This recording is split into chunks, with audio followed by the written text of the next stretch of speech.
4 பெரிய வெங்காயம், 4 வெங்காயம் 2 தக்காளி இதை போட்டு மிக்சியில் அரைச்சிடணும். 3 பச்சை மிளகா, 4 வெங்காயம் 2 தக்காளி 3 பச்சை மிளகா, ஒரு துண்டு இஞ்சி, 4 பல்லு பூண்டு,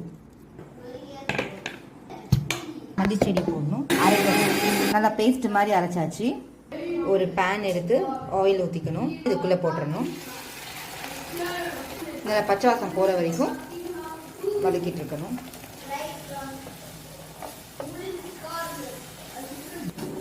நல்லா பச்சை வாசம் போகிற வரைக்கும் நல்லா கொஞ்சம் வதக்கிக்கணும்.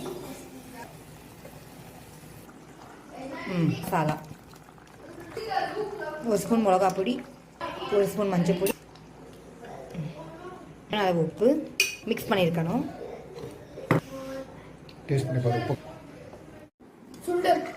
இது நல்லா ஊற வச்சு குக்கரில் போட்டாச்சு. ஹாய் ஃப்ரெண்ட்ஸ், நம்ம இன்றைக்கி செய்ய போகிறது மசாலா பூரி. எப்படி செய்யறேன்னு பாருங்கள். கொண்டக்கடலையும் காஞ்ச பட்டாணியும் ஊற வச்சு இப்போ குக்கரில் போட்டு வேக வைக்க போகிறேன். புளியை ஊற வச்சு மிக்சியில் அடிக்கணும். புளியை மிக்சியில் அடிச்சுட்டு ஒரு தவாவில் இந்த புளியை ஊற்றிடணும். நம்ம இப்போ பண்ண போகிறது புளி சட்னி. கொஞ்சம் சாட் மசாலா போடணும், ஒரு பிஞ்ச் சில்லி, வெல்லம் இருந்தால் போடுங்க, நான் சுகர் போடுறேன். நல்லா மிக்ஸ் பண்ணியிருக்கணும். இது ஸ்டீம் பண்ணி நம்ம எடுத்துக்கணும்.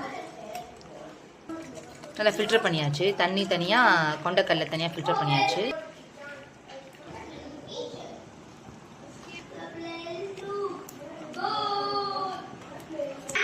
நல்லா மிக்ஸ் பண்ணிக்கணும்.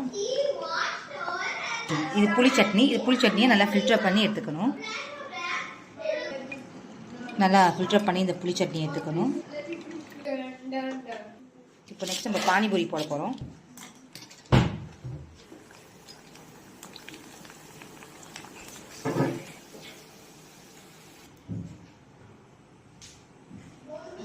பானிபூரி, இது சென்னா மசாலா, இது வெங்காயம், இது புளி சட்னி.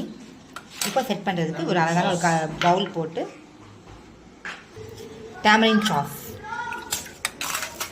இந்த பானிபூரி நல்லா க்ரஷ் பண்ணிக்கணும். நல்லா க்ரஷ் பண்ணி ஒரு பவுலில் போட்டணும். ஒரு 3 பானிபூரி நல்லா க்ரஷ் பண்ணி ஒரு பவுலில் போட்டாச்சு. சென்னா போடுறோம்.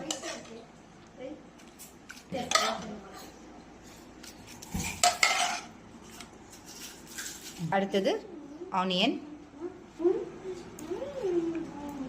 இப்போ நல்லா ஆனியன்லாம் போட்டாச்சு. இப்போ டேமரின் சாஸ் ஊற்றணும்.